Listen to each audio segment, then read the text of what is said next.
Ecclesiastes 2. I said to myself, "Come now, I will test you with pleasure to find out what is good." But that also proved to be meaningless. Laughter, I said, is madness. And what does pleasure accomplish? I tried cheering myself with wine and embracing folly, my mind still guiding me with wisdom. I wanted to see what was good for people to do under the heavens during the few days of their lives. I undertook great projects. I built houses for myself and planted vineyards. I made gardens and parks and planted all kinds of fruit trees in them. I made reservoirs to water groves of flourishing trees. I bought male and female slaves and had other slaves who were born in my house. I also owned more herds and flocks than anyone in Jerusalem before me. I amassed silver and gold for myself and the treasures of kings and provinces. I acquired male and female singers, a harem as well, the delights of a man's heart. I became greater by far than anyone in Jerusalem before me. In all this, my wisdom stayed with me. I denied myself nothing my eyes desired. I refused my heart no pleasure. My heart took delight in all my labor, and this was the reward for all my toil. Yet, when I surveyed all that my hands had done, and what I had toiled to achieve, everything was meaningless, a chasing after the wind. Nothing was gained under the sun.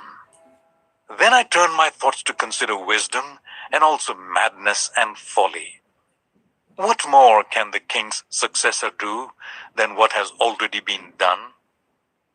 I saw that wisdom is better than folly, just as light is better than darkness. The wise have eyes in their heads, while the fool walks in the darkness. But I came to realize that the same fate overtakes them both. Then I said to myself, the fate of the fool will overtake me also. What then do I gain by being wise? I said to myself, this too is meaningless. For the wise, like the fool, will not be long remembered. The days have already come when both have been forgotten. Like the fool, the wise too must die. So I hated life, because the work that is done under the sun was grievous to me. All of it is meaningless, a chasing after the wind. I hated all the things I had toiled for under the sun, because I must leave them to the one who comes after me. And who knows whether the person will be wise or foolish? Yet they will have control over all the fruit of my toil, into which I have poured my effort and skill under the sun. This too is meaningless. So my heart began to despair over all my toilsome labor under the sun. For a person may labor with wisdom, knowledge, and skill, and then they must leave all they own to another who has not toiled for it. This too is meaningless and a great misfortune. What do people get for all the toil and anxious striving with which they labor under the sun? All their days their work is grief and pain. Even at night their minds do not rest. This too is meaningless. A person can do nothing better than to eat and drink and find satisfaction in their own toil. This too, I see, is from the hand of God. For without Him, who can eat or find enjoyment? To the person who pleases Him, God gives wisdom, knowledge, and happiness. But to the sinner, He gives the task of gathering and storing up wealth to hand it over to the one who pleases God. This too is meaningless, a chasing after the wind. Ecclesiastes 3. There is a time for everything and a season for every activity under the heavens. A time to be born and a time to die. A time to plant and a time to uproot. A time to kill and a time to heal. A time to tear down and a time to build. A time to weep and a time to laugh. A time to mourn and a time to dance.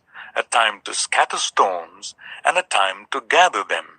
A time to embrace and a time to refrain from embracing. A time to search and a time to give up. A time to keep and a time to throw away. A time to tear and a time to mend. A time to be silent and a time to speak. A time to love and a time to hate. A time for war and a time for peace. What do workers gain from their toil? I have seen the burden God has laid on human race. He has made everything beautiful in its time. He has also set eternity in the human heart. Yet no one can fathom what God has done from beginning to end. I know that there is nothing better for people than to be happy and to do good while they live, that each of them may eat and drink and find satisfaction in all their toil. This is the gift of God. I know that everything God does will endure forever. Nothing can be added to it and nothing taken from it. God does it so that people will fear Him. Whatever is has already been, and what will be has been before, and God will call the past to account. And I saw something else under the sun. In the place of judgment, wickedness was there. In the place of justice, wickedness was there. I said to myself, God will bring into judgment both the righteous and the wicked, for there will be a time for every activity, a time to judge every deed. I also said to myself, as for humans, God tests them so that they may see that they are like the animals. Surely, the fate of human beings is like that of the animals. The same fate awaits them both. As one dies, so dies the other. All have the same breath. Humans have no advantage over animals. Everything is meaningless. All go to the same place. All come from dust, and to dust all return. Who knows if the human spirit rises upward and if the spirit of the animal goes down into the earth? So I saw that there is nothing better for a person than to enjoy their work, because that is their lot. For who can bring them to see what will happen after them? Ecclesiastes 4. Again I looked and saw all the oppression that was taking place under the sun. I saw the tears of the oppressed, and they have no comforter. Power was on the side of the oppressors, and they have no comforter. And I declared that the dead who have already died are happier than the living who are still alive. But better than both is the one who has never been born, who has not seen the evil that is done under the sun. And I saw that all toil and all achievement spring from one person's envy of another. This too is meaningless, a chasing after the wind. Fools fold their hands and ruin themselves. Better one handful with tranquility than two hands full with toil and chasing after the wind. Again, I saw something meaningless under the sun. There was a man all alone. He had neither a son nor brother. There was no end to his toil, yet his eyes were not content with his wealth. For whom am I toiling, he asked, and why am I depriving myself of enjoyment? This too is meaningless, a miserable business. Two are better than one, because they have a good return for their labor. If either of them falls down, one can help the other up. But pity anyone who falls and has no one to help them up. Also, if two lie down together, they will keep warm. But how can one keep warm alone? Though one may be overpowered, two can defend themselves. A cord of 3 strands is not quickly broken. Better a poor but wise youth than an old but foolish king who no longer knows how to heed a warning. The youth may have come from prison to kingship, or he may have been born in poverty within his kingdom. I saw that all who lived and walked under the sun followed the youth, the king's successor. There was no end to all the people who were before them. But those who came later were not pleased with the successor. This too is meaningless, a chasing after the wind. Ecclesiastes 5. Guard your steps when you go to the house of God. Go near to listen, rather than to offer the sacrifice of fools who do not know that they do wrong. Do not be quick with your mouth. Do not be hasty in your heart to utter anything before God. God is in heaven and you are on earth, so let your words be few. A dream comes when there are many cares, and many words mark the speech of a fool. When you make a vow to God, do not delay to fulfill it. He has no pleasure in fools. Fulfill your vow. It is better not to make a vow than to make one and not fulfill it. Do not let your mouth lead you into sin, and do not protest to the temple messenger, "My vow was a mistake." Why should God be angry at what you say and destroy the work of your hands? Much dreaming and many words are meaningless. Therefore, fear God. If you see the poor oppressed in a district, and justice and rights denied, do not be surprised at such things. For one official is eyed by a higher one, and over them both are others higher still. The increase from the land is taken by all. The king himself profits from the fields. Whoever loves money never has enough. Whoever loves wealth is never satisfied with their income. This too is meaningless. As goods increase, so do those who consume them. And what benefit are they to the owners except to feast their eyes on them? The sleep of a laborer is sweet, whether they eat little or much. But as for the rich, their abundance permits them no sleep. I have seen a grievous evil under the sun. Wealth hoarded to the harm of its owners, or wealth lost through some misfortune, so that when they have children, there is nothing left for them to inherit. Everyone comes naked from their mother's womb, and as everyone comes, so they depart. They take nothing from their toil that they can carry in their hands. This too is a grievous evil. As everyone comes, so they depart. And what do they gain since they toil for the wind? All their days they eat in darkness with great frustration, affliction, and anger. This is what I have observed to be good, that it is appropriate for a person to eat, to drink, and to find satisfaction in their toilsome labor under the sun during the few days of life God has given them, for this is their lot. Moreover, When God gives someone wealth and possessions and the ability to enjoy them, to accept their lot and be happy in their toil, this is a gift of God. They seldom reflect on the days of their life because God keeps them occupied with gladness of heart. Ecclesiastes 6. I have seen another evil under the sun, and it weighs heavily on mankind.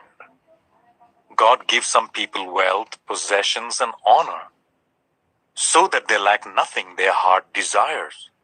But God does not grant them the ability to enjoy them, and strangers enjoy them instead. This is meaningless, a grievous evil. A man may have 100 children and live many years, yet no matter how long he lives, if he cannot enjoy his prosperity and does not receive proper burial, I say that a stillborn child is better off than he. It comes without meaning, it departs in darkness, and in darkness its name is shrouded.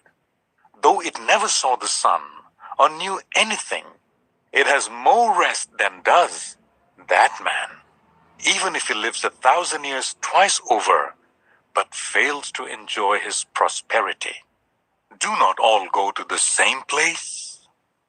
Everyone's toil is for their mouth, yet their appetite is never satisfied. What advantage have the wise over the fools? What do the poor gain by knowing how to conduct themselves before others? Better what the eye sees than the roving of the appetite. This too is meaningless, a chasing after the wind. Whatever exists has already been named, and what humanity is has been known. No one can contend with someone who is stronger. The more the words, the less the meaning. And how does that profit anyone?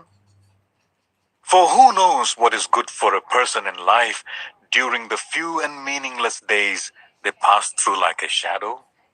Who can tell them what will happen under the sun after they are gone? Ecclesiastes 7.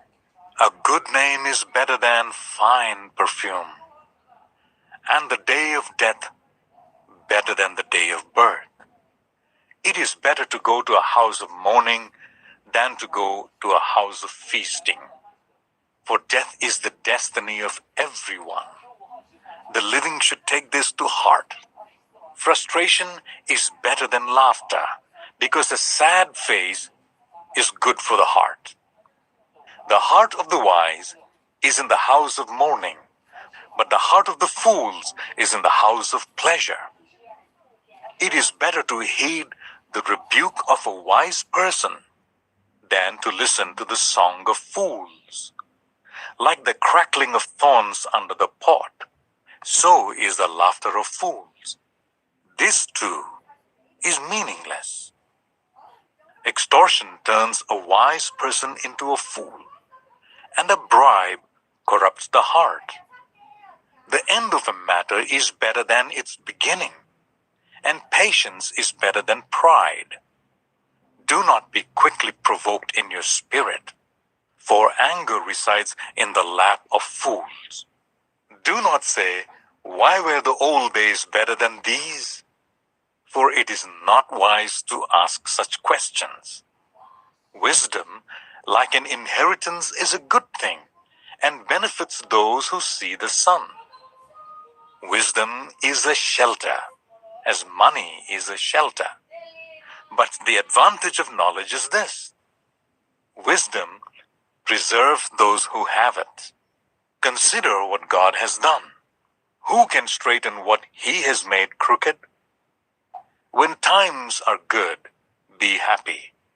But when times are bad, consider this: God has made the one as well as the other. Therefore, no one can discover anything about their future.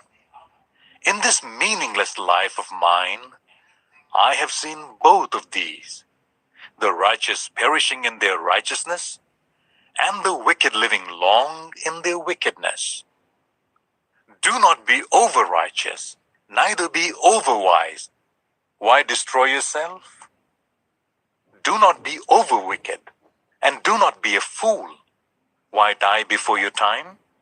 It is good to grasp the one and not let go of the other. Whoever fears God will avoid all extremes. Wisdom makes one wise person more powerful than 10 rulers in a city.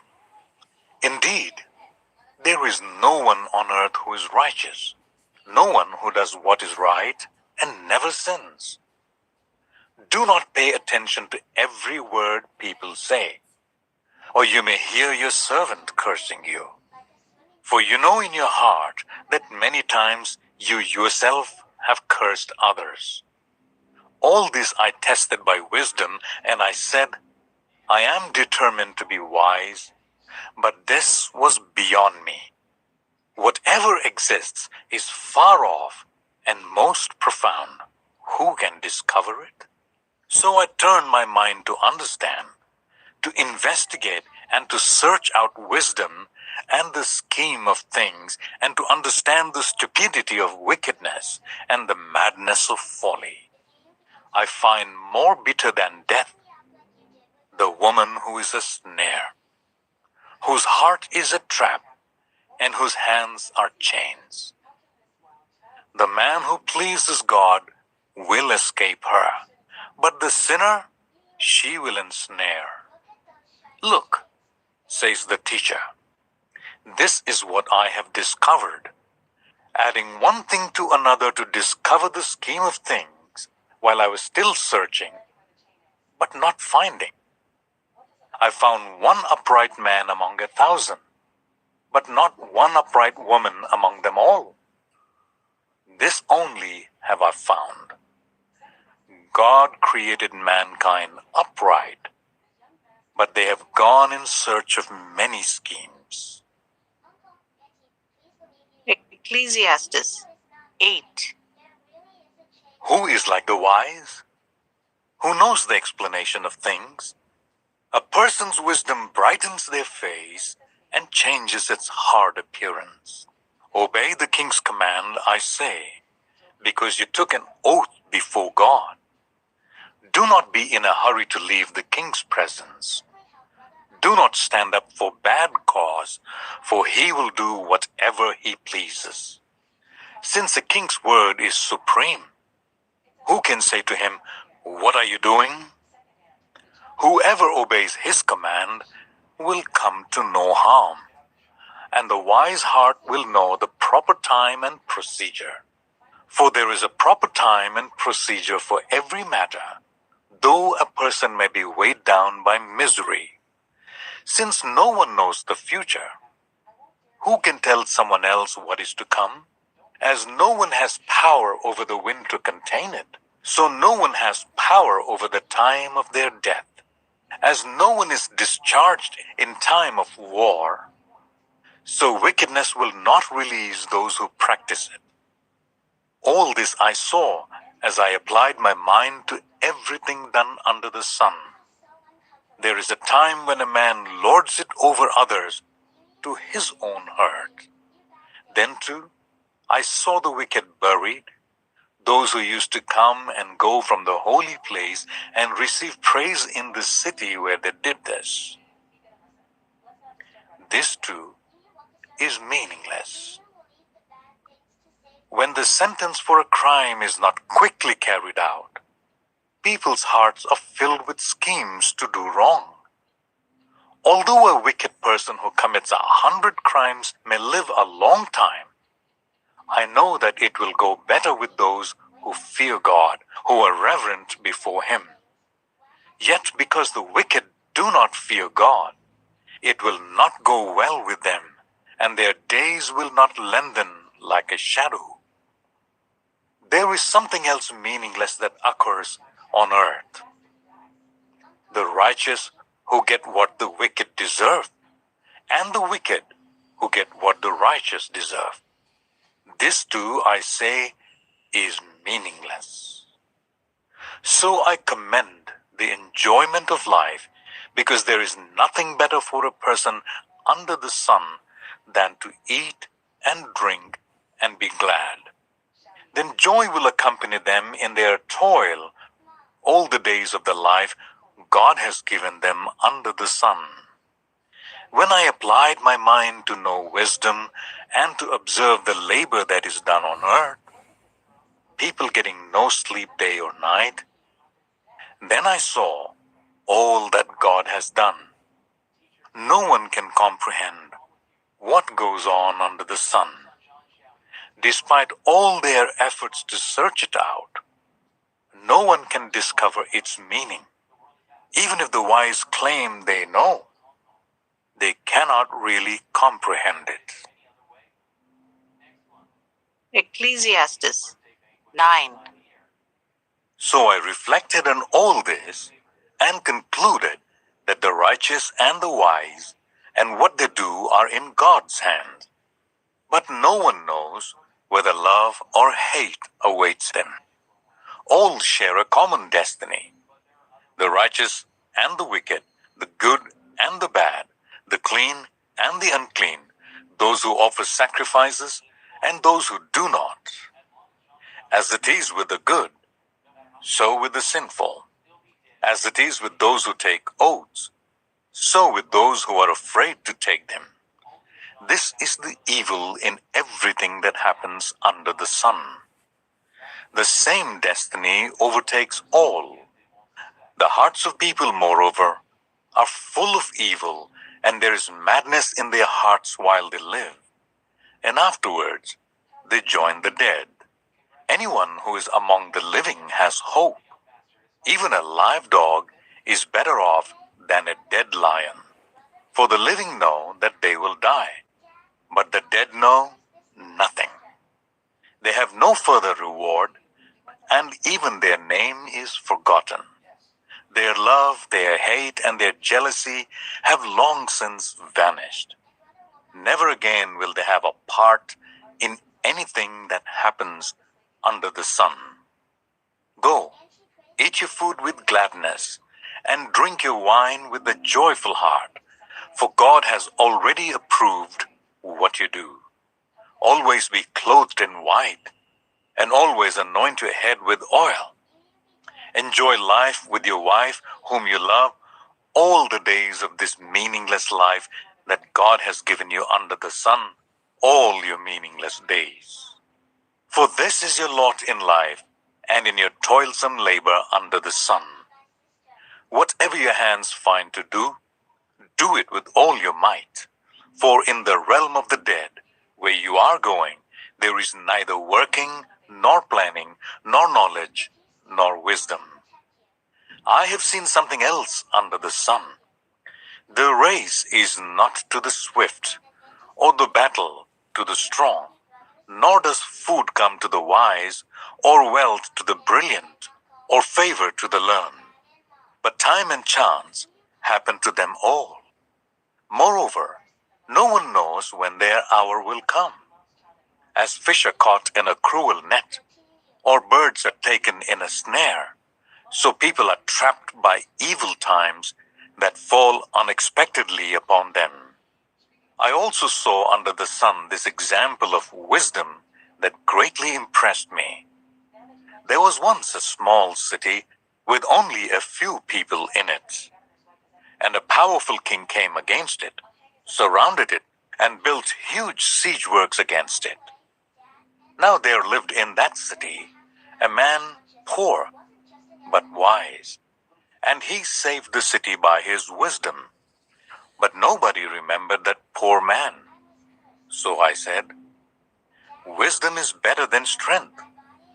But the poor man's wisdom is despised, and his words are no longer heeded. The quiet words of the wise are more to be heeded than the shouts of a ruler of fools. Wisdom is better than weapons of war, but one sinner destroys much good. Ecclesiastes 10. As dead flies give perfume a bad smell, So a little folly outweighs wisdom and honor. The heart of the wise inclines to the right, but the heart of the fool to the left. Even as fools walk along the road, they lack sense and show everyone how stupid they are. If a ruler's anger rises against you, do not leave your post. Calmness can lay great offenses to rest. There is an evil I have seen under the sun, the sort of error that arises from a ruler. Fools are put in many high positions, while the rich occupy the low ones. I have seen slaves on horseback, while princes go on foot like slaves. Whoever digs a pit may fall into it. Whoever breaks through a wall may be bitten by a snake. Whoever quarries stones may be injured by them. Whoever splits logs may be endangered by them. If the axe is dull and its edge unsharpened, more strength is needed, but skill will bring success. If a snake bites before it is charmed, the charmer receives no fee.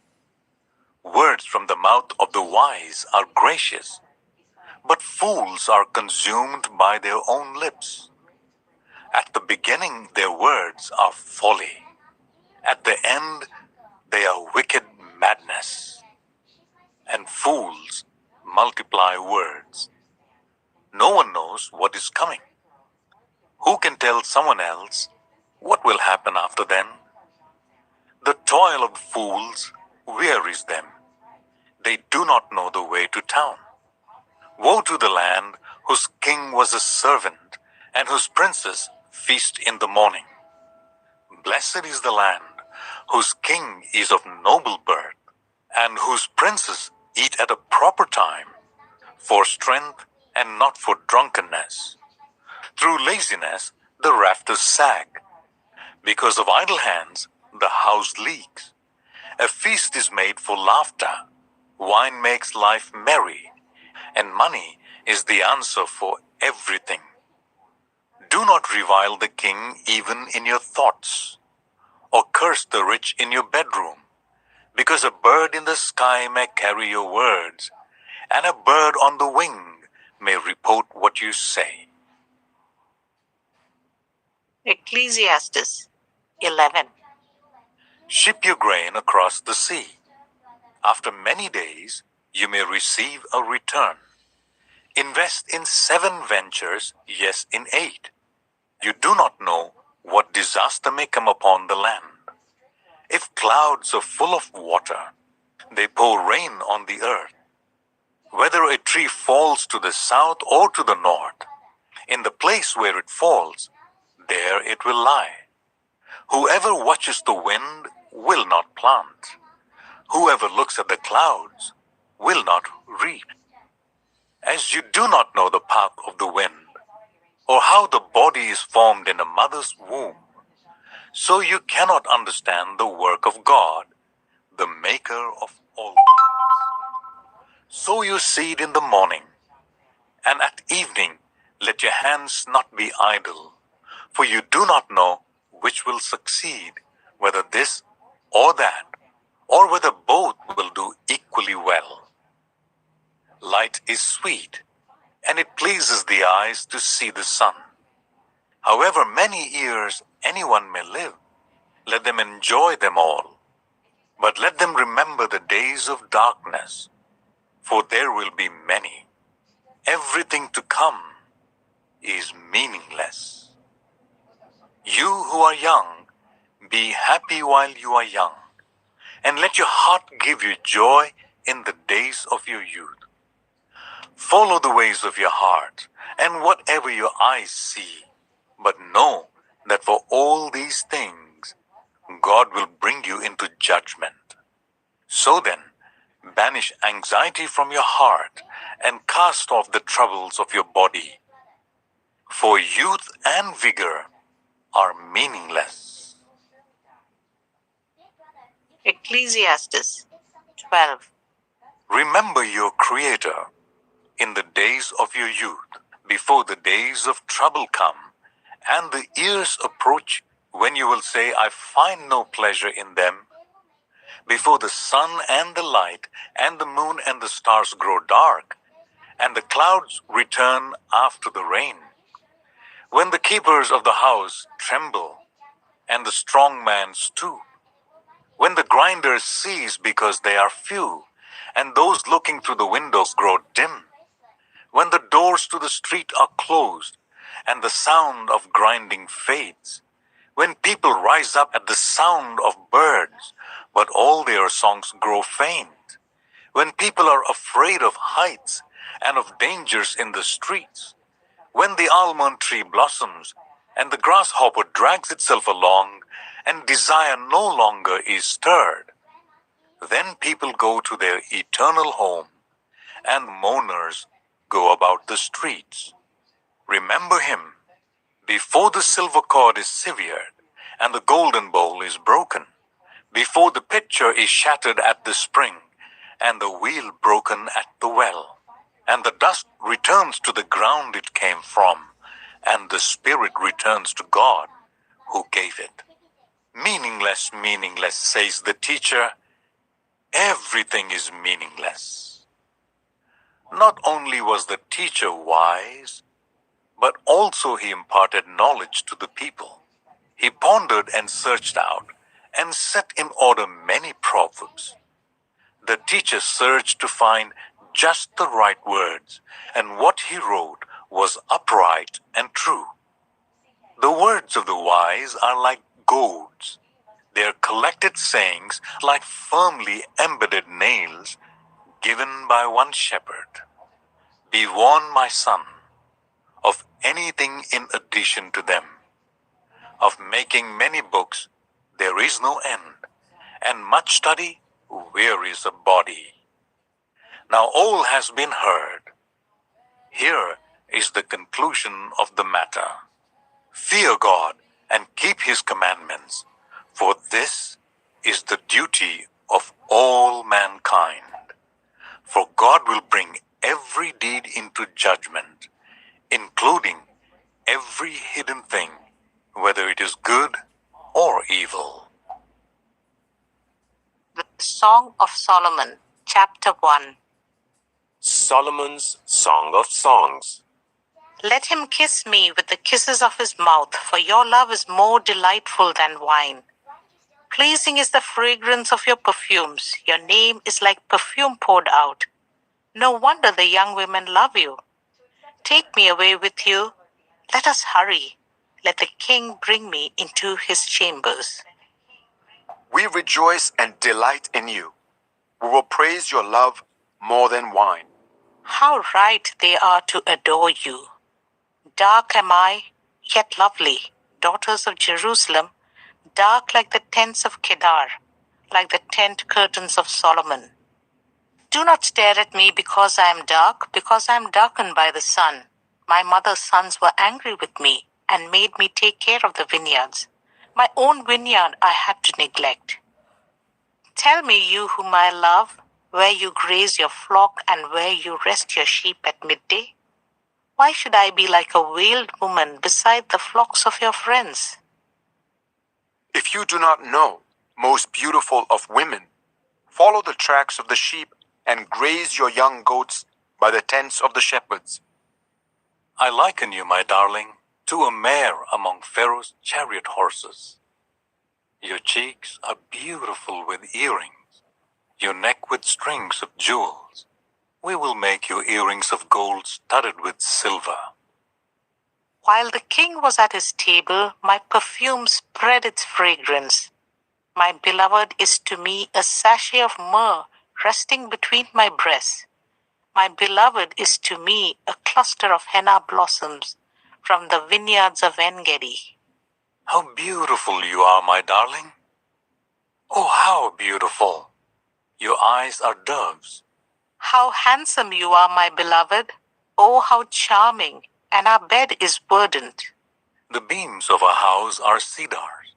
Our rafters are firs. Song of Songs 2.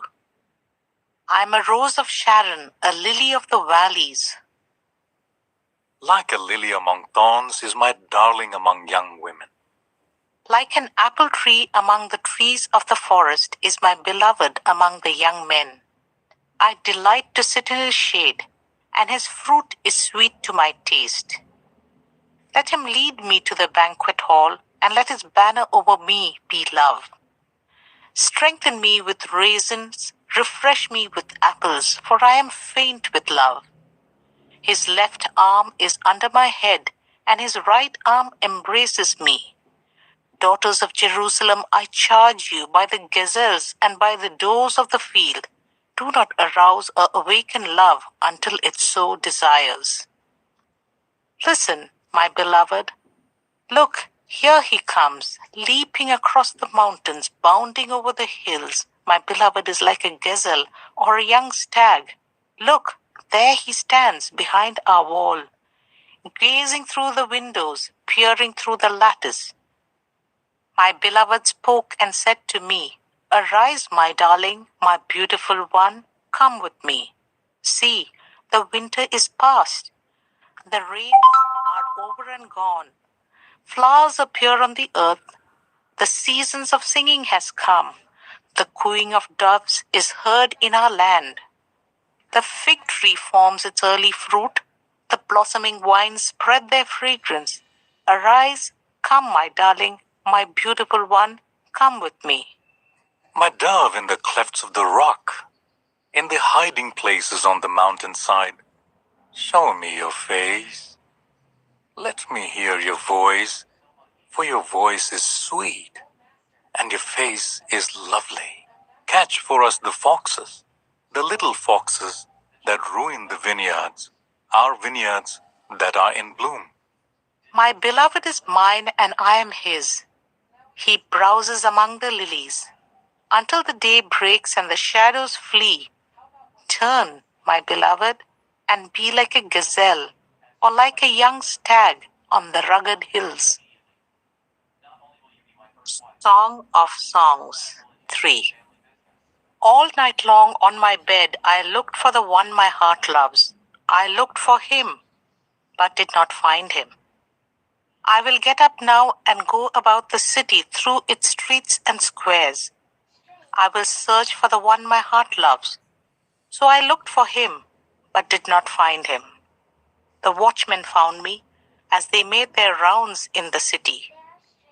Have you seen the one my heart loves? Scarcely had I passed them when I found the one my heart loves. I held him and would not let him go, till I had brought him to my mother's house, to the room of the one who conceived me. Daughters of Jerusalem, I charge you by the gazelles and by the doors of the field, do not arouse or awaken love until it so desires. Who is this coming up from the wilderness like a column of smoke, perfumed with myrrh and incense made from all the spices of the merchant? Look, it is Solomon's carriage escorted by 60 warriors, the noblest of Israel, all of them wearing the sword, all experienced in battle, each with his sword at his side, prepared for the terrors of the night. King Solomon made for himself the carriage. He made it of wood from Lebanon. Its posts he made of silver, its base of gold. Its seat was upholstered with purple, its interior inlaid with love. Daughters of Jerusalem, come out and look, you daughters of Zion. Look on King Solomon wearing a crown, the crown with which his mother crowned him on the day of his wedding, the day his heart rejoiced. Song of Songs 4. How beautiful you are, my darling. Oh, how beautiful. Your eyes behind your veil are doves. Your hair is like a flock of goats, descending from the hills of Gilead. Your teeth are like a flock of sheep, just shorn, coming up from the washing. Each has its twin. Not one of them is alone. Your lips are like a scarlet ribbon. Your mouth is lovely. Your temples behind your veil are like halves of a pomegranate. Your Your neck is like the Tower of David, built with courses of stone. On it hang 1,000 shields, all of them shields of warriors. Your breasts are like 2 fawns, like twin fawns of a gazelle that browse among the lilies. Until the day breaks and the shadows flee, I will go to the mountain of myrrh and to the hill of incense. You are altogether beautiful, my darling. There is no flaw in you. Come with me from Lebanon, my bride. Come with me from Lebanon.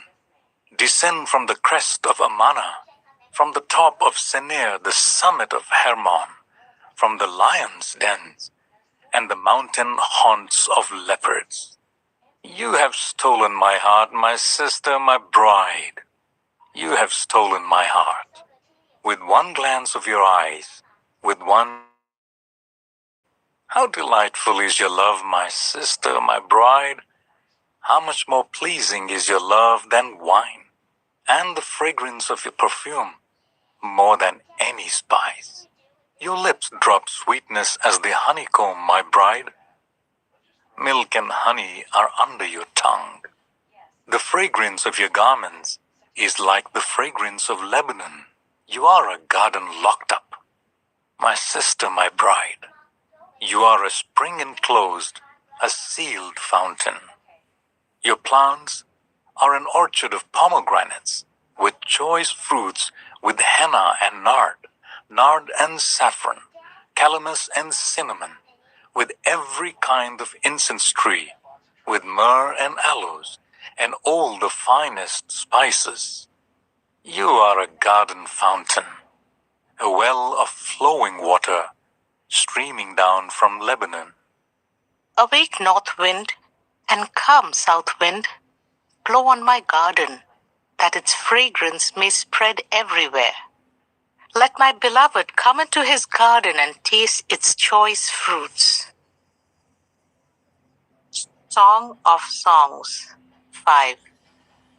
I have come into my garden, my sister, my bride. I have gathered my myrrh with my spice. I have eaten my honeycomb and my honey. I have drunk my wine and my milk. Eat, friends, and drink. Drink your fill of love. I slept, but my heart was awake. Listen, my beloved is knocking. Open to me, my sister, my darling, my dove, my flawless one. My head is drenched with dew, my hair with the dampness of the night. I have taken off my robe, must I put it on again? I have washed my feet, must I soil them again? My beloved thrust his hand through the latch opening. My heart began to pound for him.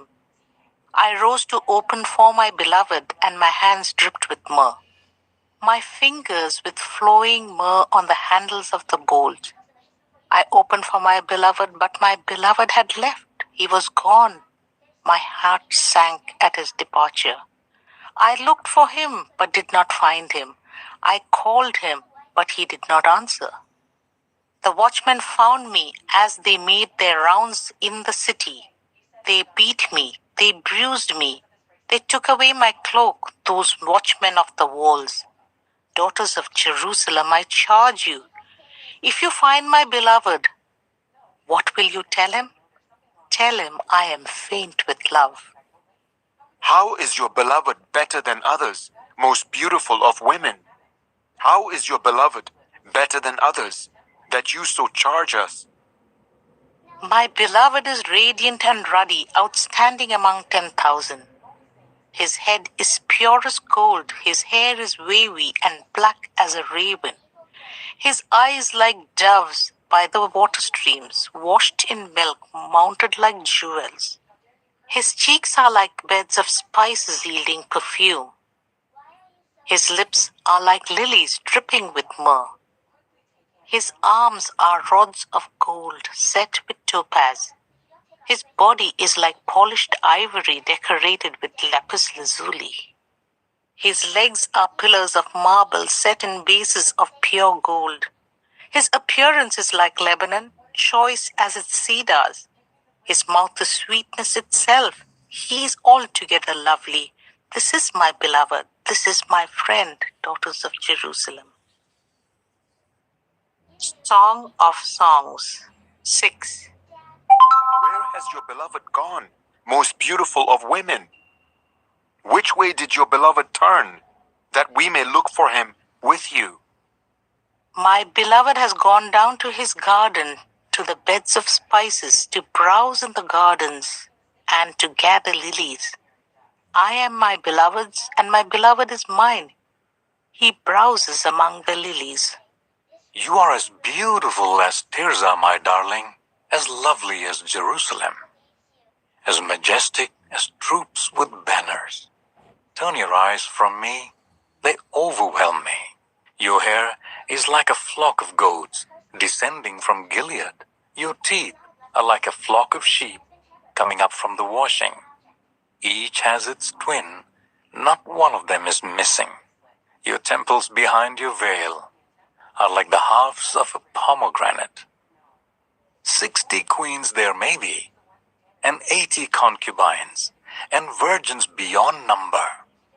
But my dove, my perfect one, is unique, the only daughter of a mother, the favorite of the one who bore her. The young women saw her and called her blessed. The queens and the concubines praised her. Who is this that appears like the dawn, fair as the moon, bright as the sun, majestic as the stars in procession? I went down to the groves of nut trees to look at new growth in the valley, to see if the vines had budded or the pomegranates were in bloom. Before I realized it, my desire set me among the royal chariots of my people. Come back, O Shulamite, come back, that we may gaze on you. Why would you gaze on the Shulamite as on the dance of Mahanaim? Song of Songs 7. How beautiful are your sandaled feet, O princess daughter! Your graceful legs are like jewels, the work of an artist's hands. Your navel is a rounded goblet that never lacks blended wine. Your waist is a mound of wheat encircled by lilies. Your breasts are like 2 fawns, like twin fawns of a gazelle. Your neck is like an ivory tower. Your eyes are pools of Heshbon by the gate of Bat Rabim. Your nose is like the tower of Lebanon, looking towards Damascus. Your head crowns you like Mount Carmel. Your hair is like royal tapestry. The king is held captive by its tresses. How beautiful you are, and how pleasing, my love, with your delights. Your stature is like that of a palm, and your breasts like clusters of fruit. I said, I will climb the palm tree. I'll take hold of its fruit. May your breasts be like clusters of grapes on the vine, and the fragrance of your breath like apples, and your mouth like the best wine. May the wine go straight to my beloved, flowing gently over lips and teeth. I belong to my beloved, and his desire is for me. Come, my beloved, let us go to the countryside. Let us spend the night in the villages. Let us go early to the vineyards to see if the vines have budded, if their blossoms have opened, and if the pomegranates are in bloom. There I will give you my love. The mandrakes send out their fragrance, and at our door is every delicacy, both new and old, that I have stored up for you, my beloved. Song of Songs 8. If only you were to me like a brother, who was nursed at my mother's breast. Then if I found you outside, I would kiss you, and no one would despise me.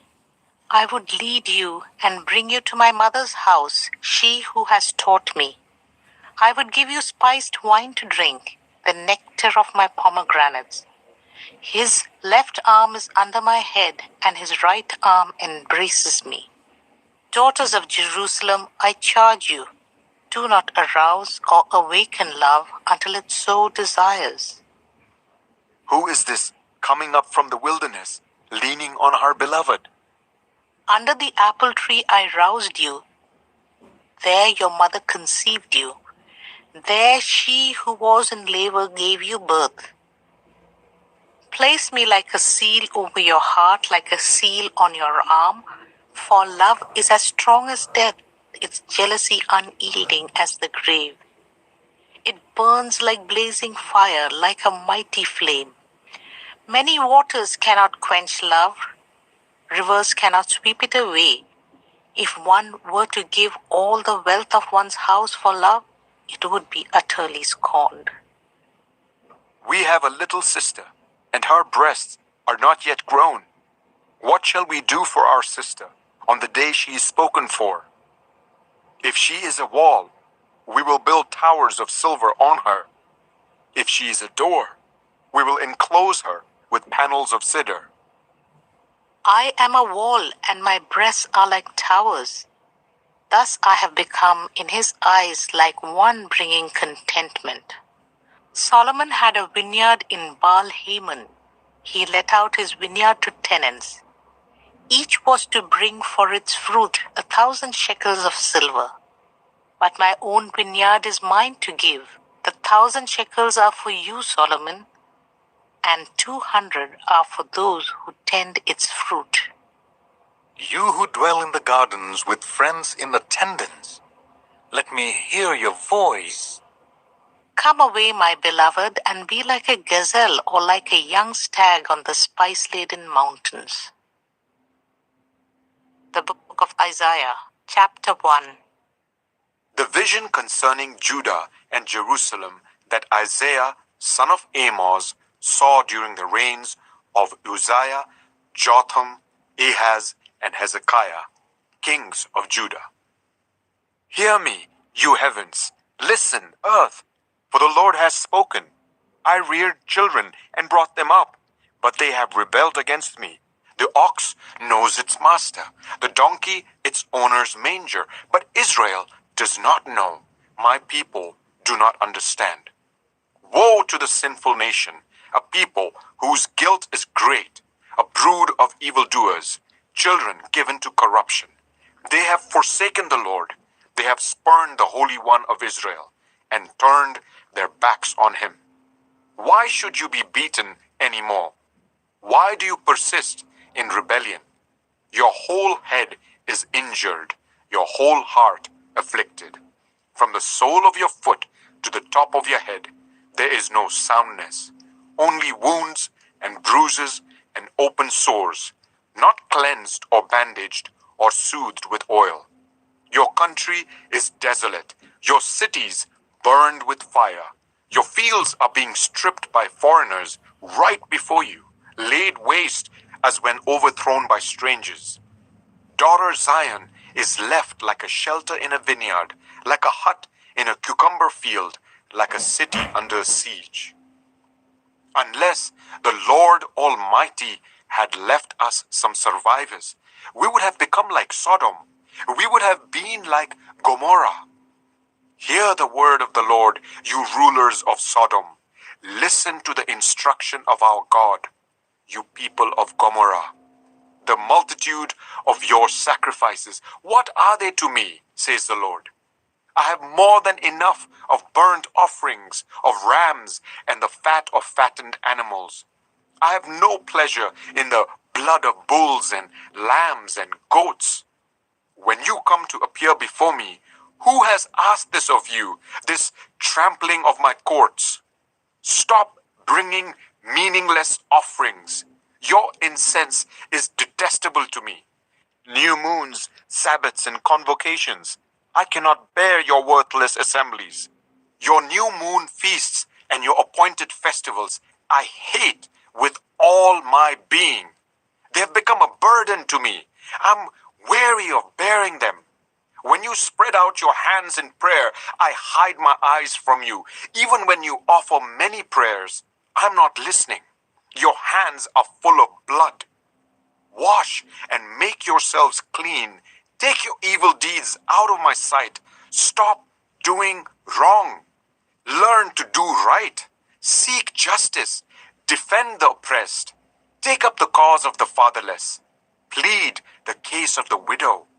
Come now, let us settle the matter, says the Lord. Though your sins are like scarlet, they shall be as white as snow. Though they are red as crimson, they shall be like wool. If you are willing and obedient, you will eat the good things of the land. But if you resist and rebel, you will be devoured by the sword, for the mouth of the Lord has spoken. See how the faithful city has become a prostitute. She once was full of justice. Righteousness used to dwell in her. But now, murderers, your silver has become dross. Your choice wine is diluted with water. Your rulers are rebels, partners with thieves. They all love bribes and chase after gifts. They do not defend the cause of the fatherless. The widow's case does not come before them. Therefore, the Lord Almighty, the mighty one of Israel, declares, I will vent my wrath on my foes and avenge myself on my enemies. I will turn my hand against you. I will thoroughly purge away your dross and remove all your impurities. I will restore your leaders as in days of old, your rulers as at the beginning. Afterwards, you will be called the city of righteousness, the faithful city. Zion will be delivered with justice, her penitent ones with righteousness. But rebels and sinners will both be broken, and those who forsake the Lord perish. You will be ashamed because of the sacred oaks in which you have delighted. You will be disgraced because of the gardens that you have chosen. You will be like an oak with fading leaves, like a garden without water. The mighty man will become tinder, and his work a spark. Both will burn together, with no one to quench the fire. Isaiah 2. This is what Isaiah, son of Amoz, saw concerning Judah and Jerusalem. In the last days, the mountain of the Lord's temple will be established as the highest of the mountains. It will be exalted above the hills, and all nations will stream to it. Many peoples will come and say, Come, let us go up to the mountain of the Lord, to the temple of the God of Jacob. He will teach us his ways, so that we may walk in his paths. The law will go out from Zion, the word of the Lord from Jerusalem. He will judge between the nations and will settle disputes for many peoples. They will beat their swords into plowshares and their spears into pruning hooks. Nation will not take up sword against nation, nor will they train for war anymore. Come, descendants of Jacob, let us walk in the light of the Lord. You, Lord, have abandoned your people, the descendants of Jacob. They are full of superstitions from the east. They practice divination like the Philistines and embrace pagan customs. Their land is full of silver and gold. There is no end to their treasures. The land is full of horses. There is no end to the chariots. The land is full of idols. They bow down to the work of their hands, to what their fingers have made. So people will be brought low, and everyone humbled. Do not forgive them. Go into the rocks, hide in the ground from the fearful presence of the Lord and the splendor of his majesty. The eyes of the arrogant will be humbled, and human pride brought low. The Lord alone will be exalted in that day.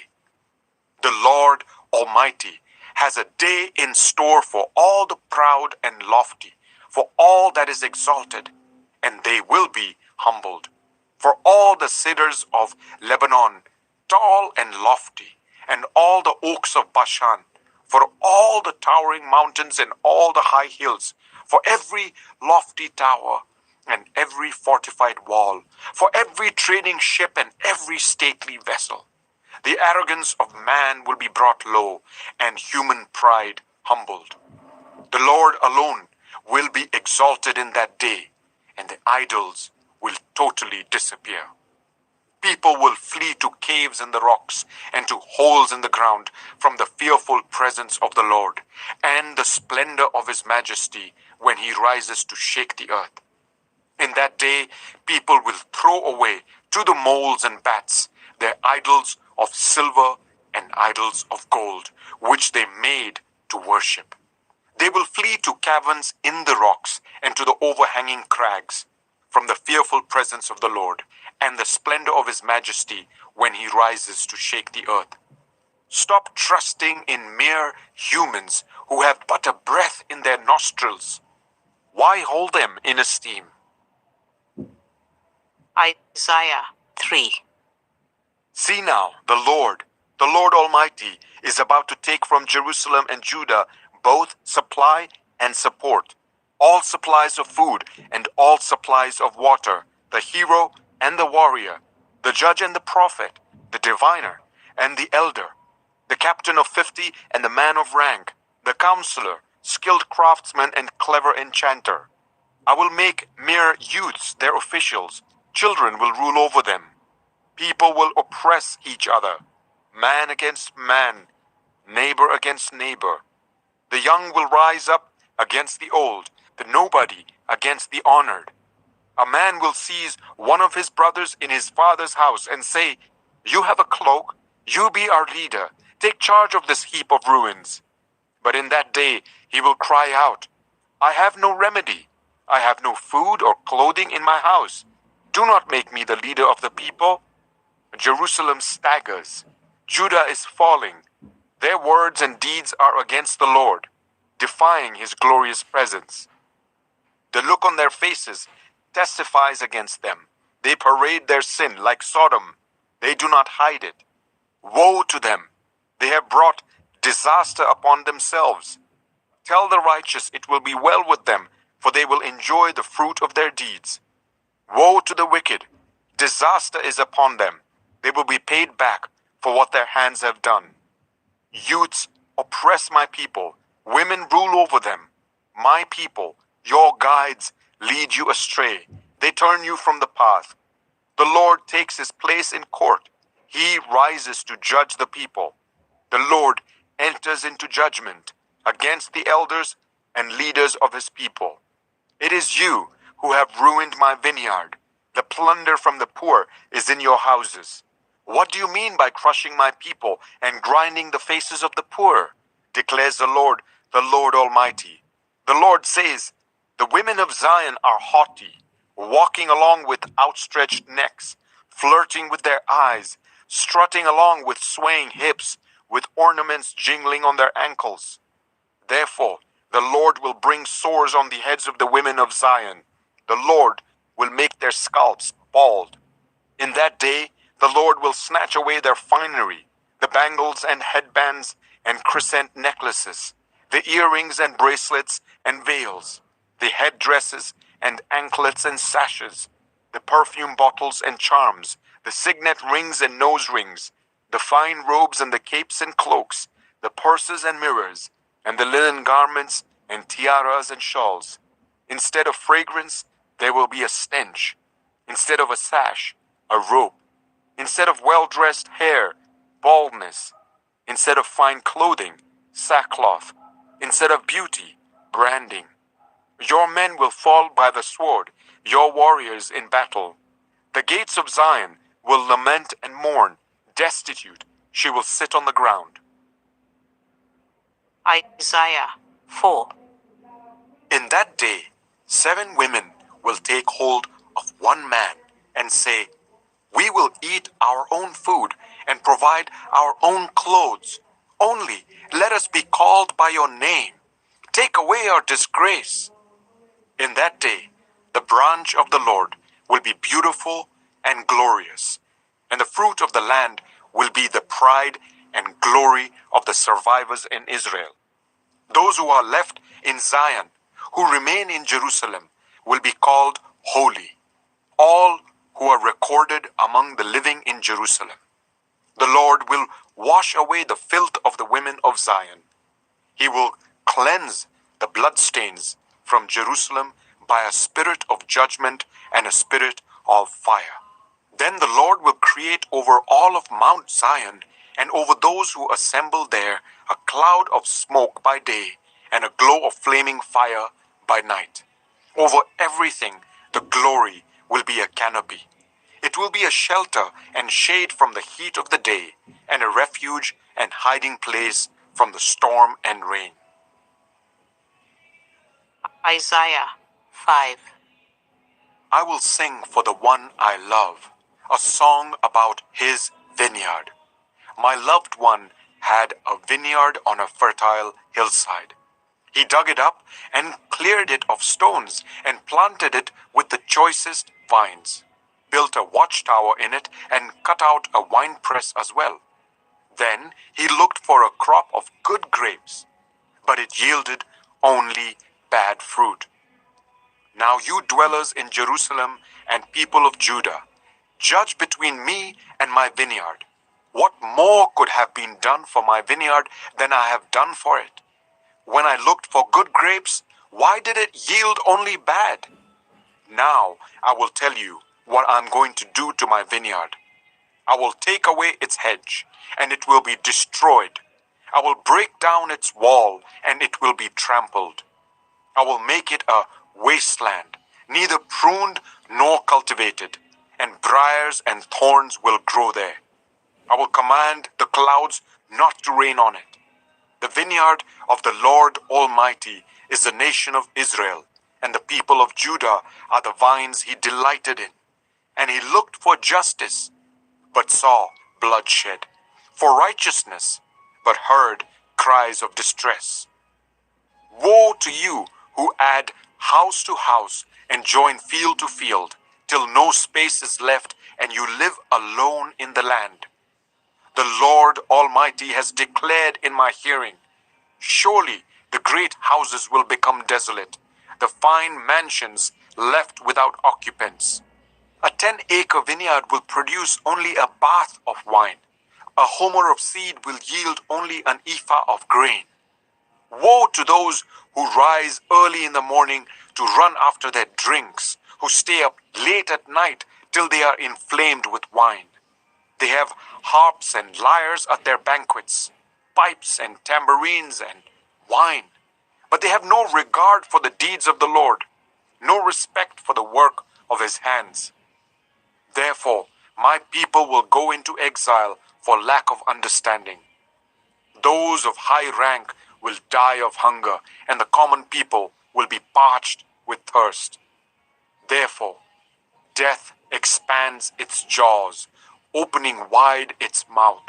Into it will descend their nobles and masses with all their brawlers and revelers. So people will be brought low and everyone humbled, the eyes of the arrogant humbled. But the Lord Almighty will be exalted by his justice, and the holy God will be proved holy by his righteous acts. Then sheep will graze as in their own pasture. Lambs will feed among the ruins of the rich.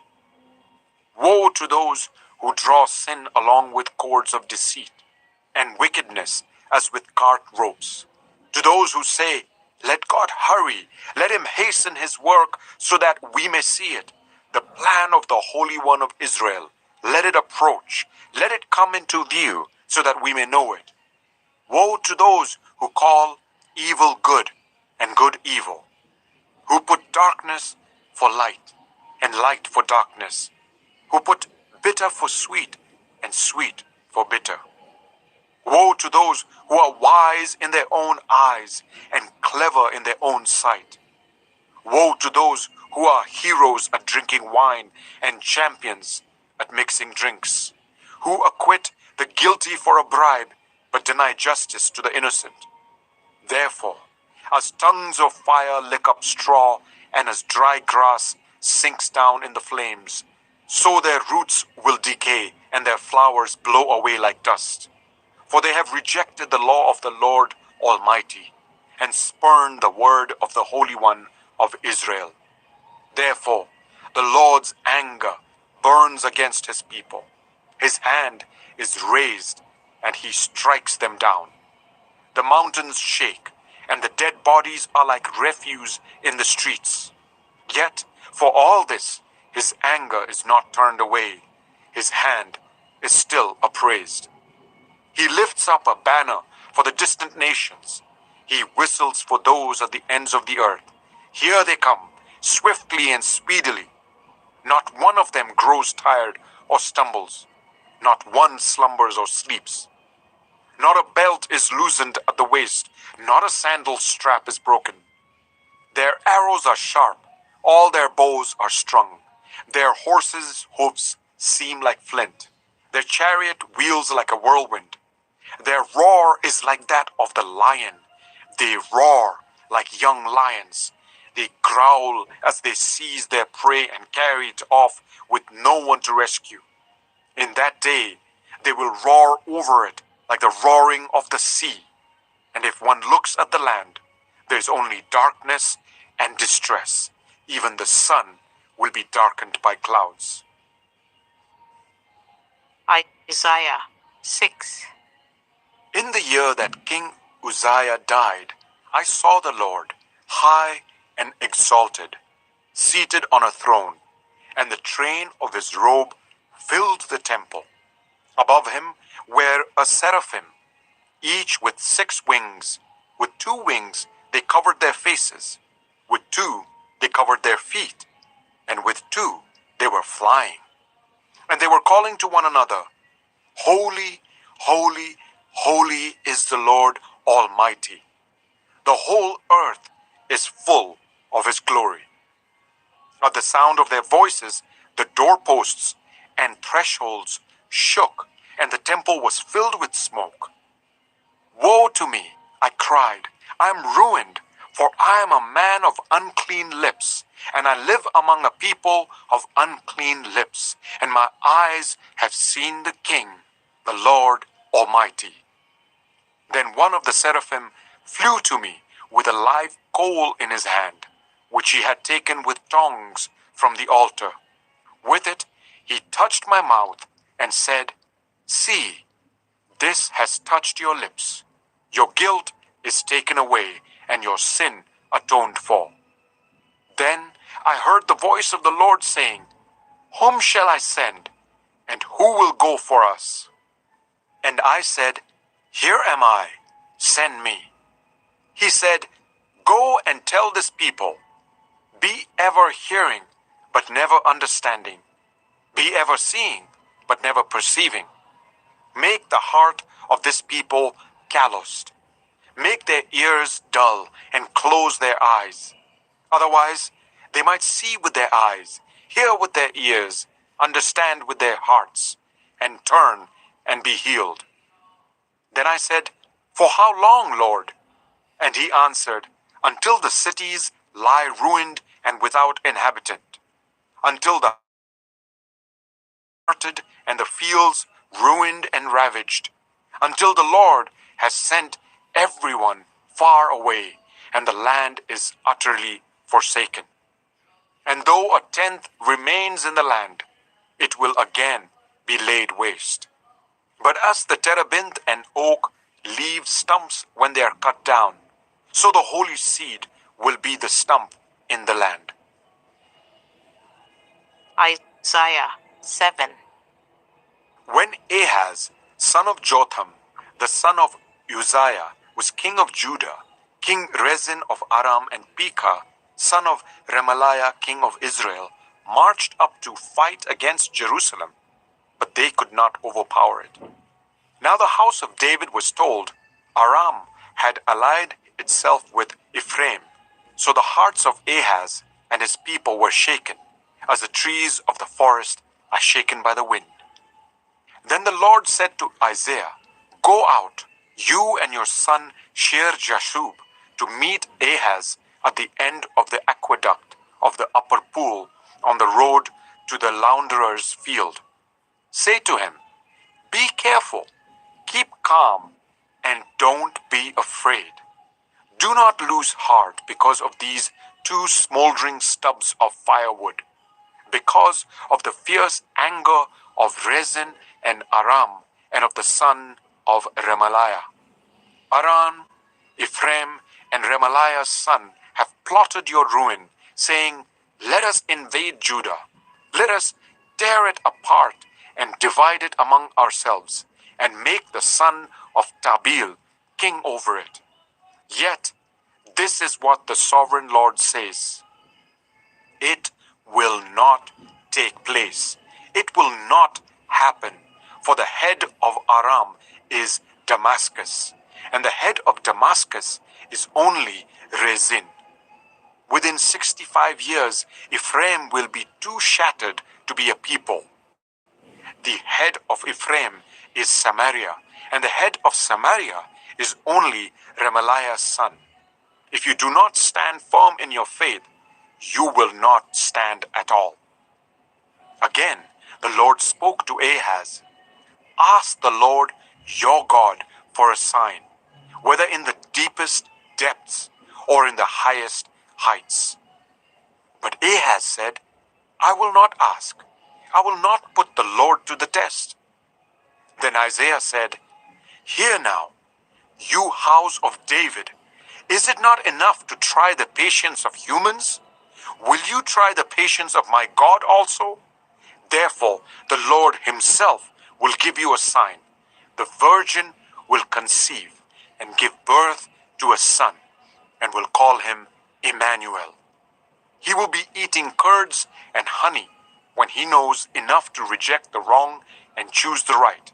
For before the boy knows enough to reject the wrong and choose the right, the land of the two kings you dread will be laid waste.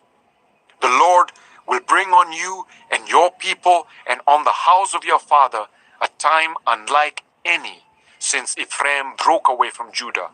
He will bring the king of Assyria. In that day, the Lord will whistle for flies from the Nile Delta in Egypt and for bees from the land of Assyria. They will all come and settle in the steep ravines and in the crevices in the rocks, on all the thorn bushes and at all the water holes. In that day, the Lord will use a razor hired from beyond the river Euphrates, the king of Assyria, to shave your heads and private parts, and to cut off your beards also. In that day, a person will keep alive a young cow and 2 goats. And because of the abundance of the milk they give, there will be curds to eat. All who remain in the land will eat curds and honey. In that day, in every place where there were 1,000 vines worth 1,000 silver shekels, there will be only briars and thorns. Hunters will go there with bow and arrow, for the land will be covered with briars and thorns. As for all the hills once cultivated by the hoe, you will no longer go there for fear of the briars and thorns. They will become places where cattle are turned loose and where sheep run. Isaiah 8. The Lord said to me, Take a large scroll and write on it with an ordinary pen, Maher Shalal Hashbaz. So I called in Uriah the priest and Zechariah son of Jeberechiah as reliable witnesses for me. Then I made love to the prophetess, and she conceived and gave birth to a son. And the Lord said to me, Name him Maher Shalal Hashbaz. For before the boy knows how to say, my father or my mother, the wealth of Damascus and the plunder of Samaria will be carried off by the king of Assyria. The Lord spoke to me again. Because this people has rejected the gently flowing waters of Shiloah and rejoices over Rezin and the son of Remaliah, therefore the Lord is about to bring against them the mighty flood waters of the Euphrates. The king of Assyria with all his pomp. It will overflow all its channels, run over all its banks, and sweep on into Judah, swirling over it, passing through it, and reaching up to the neck. Its outspread wings will cover the breadth of your land. Emmanuel. Raise the war cry, you nations, and be shattered. Listen, all you distant lands, prepare for battle and be shattered. Prepare for battle and be shattered. Devise your strategy, but it will be thwarted. Propose your plan, but it will not stand, for God is with us. This is what the Lord says to me with his strong hand upon me, warning me not to follow the way of this people. Do not call conspiracy everything this people calls a conspiracy. Do not fear what they fear, and do not dread it. The Lord Almighty is the one you are to regard as holy. He is the one you are to fear. He is the one you are to dread. He will be a holy place. For both Israel and Judah, he will be a stone that causes people to stumble, and a rock that makes them fall. And for the people of Jerusalem, he will be a trap and a snare. Many of them will stumble. They will fall and be broken. They will be snared and captured. Bind up this testimony of warning and seal up God's instruction among my disciples. I will wait for the Lord, who is hiding his face from the descendants of Jacob. I will put my trust in him. Here am I, and the children the Lord has given me. We are signs and symbols in Israel from the Lord Almighty, who dwells on Mount Zion. When someone tells you to consult mediums and spiritists who whisper and mutter, should not a people inquire of their God? Why consult the dead on behalf of the living? Consult God's instruction and the testimony of warning. If anyone does not speak according to this word, they have no light of dawn.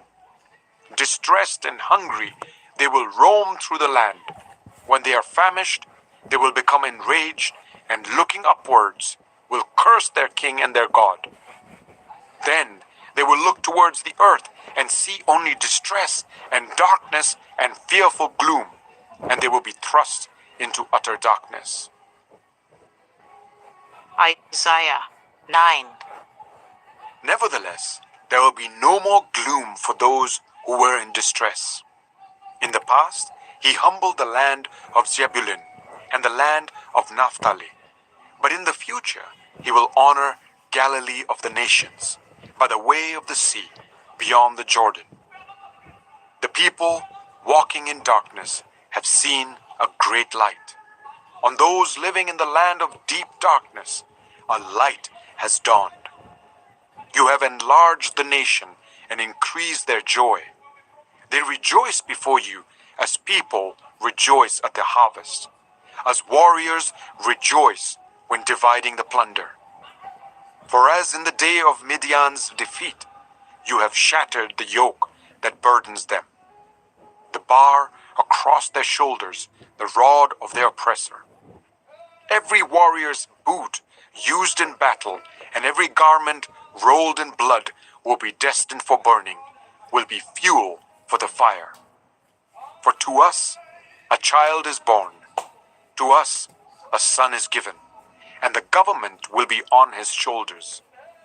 And he will be called Wonderful Counselor, Mighty God, Everlasting Father, Prince of Peace. Of the greatness of his government and peace there will be no end. He will reign on David's throne and over his kingdom, establishing and upholding it with justice and righteousness from that time on and forever. The zeal of the Lord Almighty will accomplish this. The Lord has sent a message against Jacob. It will fall on Israel. All the people will know it. Ephraim and the inhabitants of Samaria, who say with pride and arrogance of heart, the bricks have fallen down, but we will rebuild with dressed stone. The fig trees have been felled, but we will replace them with cedars. But the Lord has strengthened Rezin's foes against them, and has spurred their enemies on. Arameans from the east and Philistines from the west have devoured Israel with open mouth. Yet for all this, his anger is not turned away. His hand is still upraised. But the people have not returned to him who struck them, nor have they sought the Lord Almighty. So the Lord will cut off from Israel both head and tail, both palm branch and reed in a single day. The elders and dignitaries are the head. The prophets who teach lies are the tail. Those who guide this people mislead them, and those who are guided are led astray.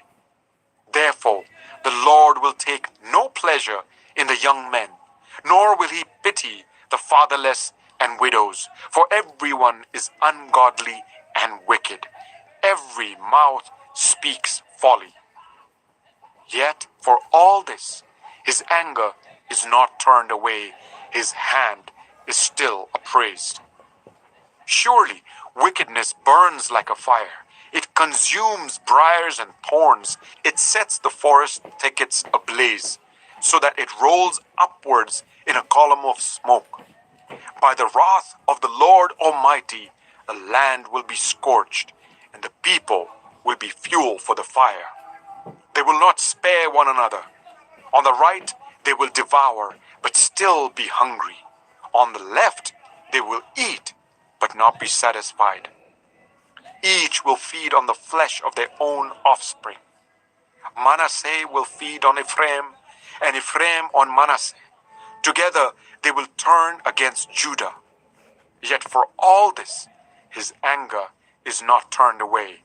His hand is still upraised.